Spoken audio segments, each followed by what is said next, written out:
Hey everybody, welcome to the program. I'm Andrew Knox in for Gordon today. Israel's prime minister is doubling down on accusations the Biden administration is slow-walking weapons shipments and says it's been going on for months. Well, today, Israel's defense minister is in Washington for talks about the war in Gaza and increased tensions on the northern border. Some countries are warning their citizens to get out of Lebanon, anticipating all-out war. CBN's Julie Stahl has that story. Israeli Prime Minister Benjamin Netanyahu expressed appreciation for U.S. support and said his government has privately raised the issue of weapons delays with U.S. officials before going public.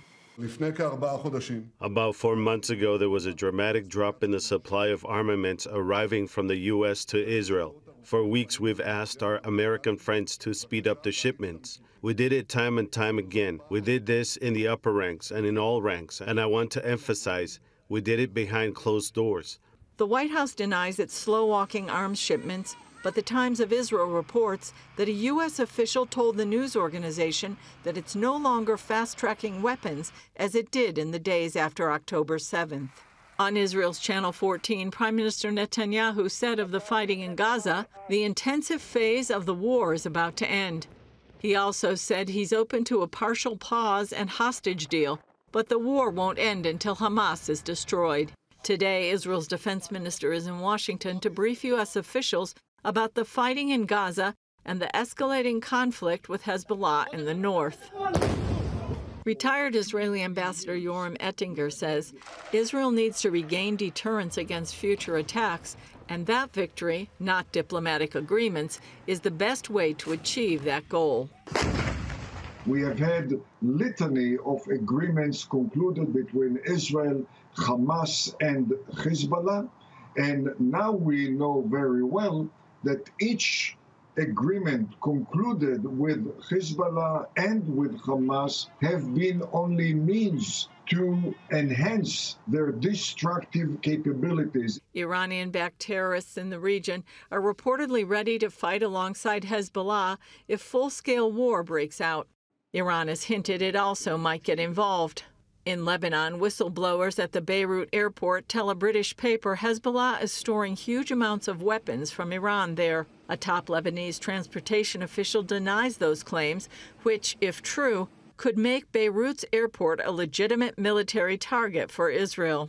Other countries are taking a possible war in Lebanon seriously. Kuwait told its citizens to leave the country, and Canada is already reportedly planning the evacuation of some 45,000 citizens from the country.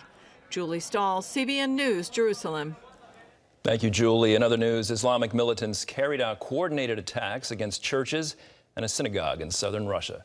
Wendy Griffith has that story and more from the CBN newsroom. Wendy. Andrew, that's right. At least 15 police officers and 4 civilians, including an Orthodox priest, died in the attacks. It happened in the southern Russian Republic of Dagestan. According to Russian officials, the terrorists attacked 2 churches, synagogues, and a police station in 2 cities. The synagogue was set on fire when the militants using Molotov cocktails stormed the holy place before evening prayers. They also killed a Russian Orthodox priest, reportedly slitting his throat. Officials say 6 militants were killed. Dagestan is a mostly Muslim region with a history of Islamic radicalism. Well, here in the U.S., today marks the 2nd anniversary of the Dobbs decision. That's the Supreme Court ruling that overturned Roe v. Wade. The decision removed federal protections for abortion, and now 21 states have laws restricting the procedure. It's a major issue in the 2024 election and certain to be a hot topic in this week's presidential debate. Democrats are aiming to enshrine abortion on the federal level, while former President Trump says it should be left to the states. If we have the trifecta, the House, the Senate, and the White House, then we are going to make Roe versus Wade law of the land again. Thanks to these justices, we have also achieved what the pro-life movement fought to get for 49 years, and we've gotten abortion out of the federal government and back to the states. Trump addressed the Faith and Freedom Coalition over the weekend, where he pledged to protect pro-lifers against unfair prosecution by the Biden Justice Department. He cited the case of Paulette Harlow. a 75-year-old woman in poor health who was sentenced to 24 months in prison. She was convicted under the Freedom of Access to Clinic Entrances Act during a protest outside an abortion clinic. Well, in Massachusetts, pregnancy resource centers that counsel women considering abortion are under attack by the state government. The governor's office has launched a media campaign calling them dangerous. Dale Hurd has the story.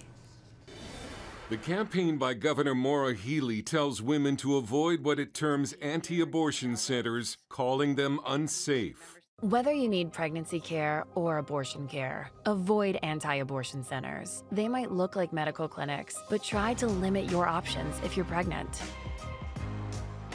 Learn more and find care you can trust. The governor's office says the taxpayer-funded ads, which began running this month, are supposed to help women understand their full range of options. But there was no state investigation and no prosecutions after pregnancy resource centers were vandalized in the wake of the Dobbs decision, and pro-life workers say this new campaign puts their lives in even greater danger. Literally, we take our lives into our hands every time that we go into work because of all of the rhetoric that are simply lies about us. Diane O'Toole, executive director of the Boston Center for Pregnancy Choices, a network of pro-life clinics that counsel women, says claims her centers harm women are baseless. There were 4 complaints filed in over 40 years of pregnancy resource centers being in existence. 2 were filed by pro-abortion organizations, and the other 2, the Attorney General's office found that they were baseless, so they didn't investigate them. In light of the attacks and threats made against pregnancy resource centers in the state, Sam Whiting, staff attorney at the Massachusetts Family Institute, accused the governor of siding with the vandals. If these were abortion clinics, you better believe that the Attorney General would be mustering all of their power to try to come after whoever did that vandalism. If the state is really interested in giving women options, giving them all the choices possible, and providing for women in need, what it should be doing is funding these centers, not attacking them. The other side says they're all about choice, but what I say is we're the ones who provide true choice because we provide education about the types of abortion. Whiting says they're considering taking legal action against the state. Dale Hurd, CBN News. Thank you so much, Dale. Andrew, hard to believe this is happening in America. Yeah, $1 million of taxpayer money telling pregnant women to avoid clinics, pro-life centers, and to limit their options. They're literally being told that. This is taxpayer funded in the tune of $1 million. And at the end of that ad, you're encouraged to go to a website which has a very sophisticated page set up on how to file a complaint. You should check it out if you care about life, because this is quite an effort underway in Massachusetts.